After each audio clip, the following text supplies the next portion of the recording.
യെശയ്യാ പ്രവാചകന്റെ പുസ്തകം 19-ാം അധ്യായം. മിസ്രയീമിനെ കുറിച്ചുള്ള പ്രവാചകം. യഹോവ വേഗതയുള്ളൊരു മേഘത്തെ വാഹനമാക്കി മിസ്രയീമിലേക്ക് വരുന്നു. അപ്പോൾ മിസ്രയീമിലെ മിഥ്യാമൂർത്തികൾ അവന്റെ സന്നിധിയെങ്കൽ നടുങ്ങുകയും മിസ്രയീമിന്റെ ഹൃദയം അതിൻ്റെ ഉള്ളിൽ ഉരുകുകയും ചെയ്യും. ഞാൻ മിസ്രയീമ്യരോട് കലഹിപ്പിക്കും. അവർ ഓരോരുത്തൻ താന്താന്റെ സഹോദരനോടും ഓരോരുത്തൻ താന്താന്റെ കൂട്ടുകാരനോടും പട്ടണം പട്ടണത്തോടും രാജ്യം രാജ്യത്തോടും യുദ്ധം ചെയ്യും. മിസ്രയീമിന്റെ ചൈതന്യം അതിൻ്റെ ഉള്ളിൽ ഒഴിഞ്ഞു പോകും. ഞാൻ അതിൻ്റെ ആലോചനയെ നശിപ്പിക്കും. അപ്പോൾ അവർ മിഥ്യാമൂർത്തികളോടും മന്ത്രവാദികളോടും വെളിച്ചപ്പാടന്മാരോടും ലക്ഷണം പറയുന്നവരോടും അരുളപ്പാട് ചോദിക്കും. ഞാൻ മിസ്രയീമ്യരെ ഒരു ക്രൂര യജമാനന്റെ കയ്യിൽ ഏൽപ്പിക്കും. ഉഗ്രനായ ഒരു രാജാവ് അവരെ ഭരിക്കും എന്ന് സൈന്യങ്ങളുടെ യഹോവയായ കർത്താവ് അരുളി ചെയ്യുന്നു. സമുദ്രത്തിൽ വെള്ളം ഇല്ലാതെയാകും. നദി വറ്റി ഉണങ്ങിപ്പോകും. നദികൾക്ക് നാറ്റം പിടിക്കും. മിസ്രയീമിലെ തോടുകൾ വറ്റി ഉണങ്ങും. ഞാങ്ങണയും വേഴവും വാടിപ്പോകും. നദിക്കരികെയും നദീതീരത്തും ഉള്ള പുൽപ്പുറങ്ങളും നദീതീരത്ത് വിതച്ചതൊക്കെയും ഉണങ്ങി പറന്ന് ഇല്ലാതെ പോകും. മീൻ പിടിക്കുന്നവർ വിലപിക്കും. നദിയിൽ ചൂണ്ടലിടുന്നവരൊക്കെയും ദുഃഖിക്കും. വെള്ളത്തിൽ വല വീശുന്നവർ വിഷാദിക്കും. ചീകി വെടിപ്പാക്കിയ ചണം കൊണ്ട് വേല ചെയ്യുന്നവരും വെള്ളത്തുണി നെയ്യുന്നവരും ലജ്ജിച്ചു പോകും. രാജ്യത്തിന്റെ തൂണുകളായിരിക്കുന്നവർ തകർന്നു പോകും. കൂലി വേലക്കാർ മനോവ്യസനത്തോടെയിരിക്കും.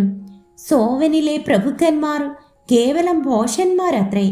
ഫറവോന്റെ ജ്ഞാനമേറിയ മന്ത്രിമാരുടെ ആലോചന ഭോഷത്വമായി തീർന്നിരിക്കുന്നു. ഞാൻ ജ്ഞാനികളുടെ മകൻ, പുരാതന രാജാക്കന്മാരുടെ മകൻ എന്നിപ്രകാരം നിങ്ങൾ ഫറവോനോട് പറയുന്നത് എങ്ങനെ? നിന്റെ ജ്ഞാനികൾ എവിടെ? അവർ ഇപ്പോൾ നിനക്ക് പറഞ്ഞു തരട്ടെ. സൈന്യങ്ങളുടെ യഹോവ മിസ്രയീമിനെ കുറിച്ച് നിർണയിച്ചത് അവർ എന്തെന്ന് ഗ്രഹിക്കട്ടെ. സോവനിലെ പ്രഭുക്കന്മാർ ഭോഷന്മാരായി തീർന്നിരിക്കുന്നു. നോഹിലെ പ്രഭുക്കന്മാർ വഞ്ചിക്കപ്പെട്ടിരിക്കുന്നു. മിസ്രയീമിലെ ഗോത്രങ്ങളുടെ മൂലക്കല്ലായിരിക്കുന്നവർ അതിനെ തെറ്റിച്ചു കളഞ്ഞു. യഹോവ അതിൻ്റെ നടുവിൽ മനോവിഭ്രമം പകർന്നു. ലഹരി പിടിച്ചവൻ തൻ്റെ ഛർദിയിൽ ചാഞ്ചാടി നടക്കുന്നതുപോലെ അവർ മിസ്രയീമിനെ അതിൻ്റെ സകല പ്രവൃത്തിയിലും തെറ്റി നടക്കുമാറാക്കിയിരിക്കുന്നു. തലയോ വാലോ പനമ്പട്ടയോ പോട്ടപ്പുല്ലോ നിർവഹിക്കേണ്ടുന്ന ഒരു പ്രവൃത്തിയും മിസ്രയീമിന് ഉണ്ടായിരിക്കുകയില്ല. അന്നാളിൽ മിസ്രയീമ്യർ സ്ത്രീകൾക്ക് തുല്യരായിരിക്കും. സൈന്യങ്ങളുടെ യഹോവ അവരുടെ നേരെ കൈ ഓങ്ങുന്നത് നിമിത്തം അവർ പേടിച്ചു വിറയ്ക്കും.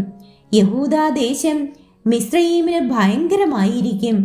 അതിൻ്റെ പേർ പറഞ്ഞു കേൾക്കുന്നവരൊക്കെയും സൈന്യങ്ങളുടെ യഹോവ അതിന് വിരോധമായി നിർണയിച്ച നിർണയം നിമിത്തം ഭയപ്പെടും. അന്നാളിൽ മിസ്രയീം ദേശത്തുള്ള 5 പട്ടണങ്ങൾ കനാൻ ഭാഷ സംസാരിച്ച് സൈന്യങ്ങളുടെ യഹോവയോട് സത്യം ചെയ്യും. ഒന്നിന് സൂര്യനഗരം ഈർ ഹഹേരസ് എന്ന് പേർ വിളിക്കപ്പെടും. അന്നാളിൽ മിസ്രയീം ദേശത്തിൻ്റെ നടുവിൽ യഹോവയ്ക്കൊരു യാഗപീഠവും അതിൻ്റെ അതിർത്തിയിൽ യഹോവയ്ക്കൊരു തൂണും ഉണ്ടായിരിക്കും. അത് മിസ്രയീം ദേശത്ത് സൈന്യങ്ങളുടെ യഹോവയ്ക്കൊരു അടയാളവും ഒരു സാക്ഷ്യവും ആയിരിക്കും. പീഠകന്മാർ നിമിത്തം അവർ യഹോവയോട് നിലവിളിക്കും. അവൻ അവർക്ക് ഒരു രക്ഷകനെ അയക്കും.